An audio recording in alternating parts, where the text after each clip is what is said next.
you could see that. Remember a day when really you were in his boots and felt, the way maybe you were feeling going back to that day. You know, there's one thing that I've felt really uncomfortable to talk about throughout my life. It's the day he got sick and what happened during those days, because it makes me too emotional. And if you agree with me, I like to skip that part. It's a part that is traumatic to me. To have seen and experienced that, even when I think about it on my own, it makes me so emotional. It's history, Your Excellency. It's history, and our listener want to feel with you the struggle that Africans today, we are celebrating. It took a toll of on one person, and you saw this person, having this pain. And that day, when you saw him, dragging his foot, what came into your mind? I had a discussion with him. I said, Chief, why don't you take a rest? And he said to me, listen, we need to conclude these documents before we fly out tomorrow. The first destination I remember was Botswana. So I said to him, no, but why don't you get somebody to finish this document? And he said to me, listen, I was at a meeting with the heads of state. I can't be the one who disappoints that next time this document is not ready for finalization with the heads of state. And he said to me, I promise you, we're just going to the office, I finish this part, and after that we would rest. We got him a doctor who came to check his blood pressure, and they came, checked his blood pressure. Doctor didn't tell us, of course, how was his blood pressure.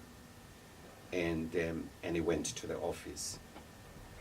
And on this day, it was August 9, the ANC was having a meeting at City Hall to celebrate Women's Day. I remember that time Michael Sata was still the former and the late president of Zambia, was the mayor of Lusaka. He was addressing that gathering because I left OR at the office and I went to check what's going on there. And I found Michael Sata addressing the gathering. So I went back and eventually got this attack. And we had to rush him to see President Kaunda's doctor. And then we then made arrangement to be flown to a specialist hospital where they could treat him. I spent time with him. I didn't go with him to London. I stayed back to pick up some of his issues, and eventually I went to join him in London.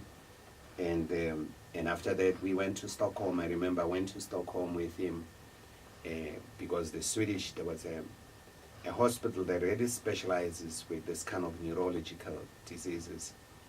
And we went to Stockholm. I remember it was on New Year's Eve. I arrived in Stockholm with him. He went straight to this clinic called Bavrinka, I think, just outside Stockholm. And then he was admitted there for treatment.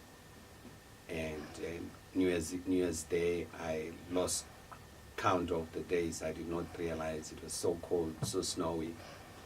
I got up, I slept a lot. I got up, I didn't understand it's already New Year's Day. I was messed up, my days.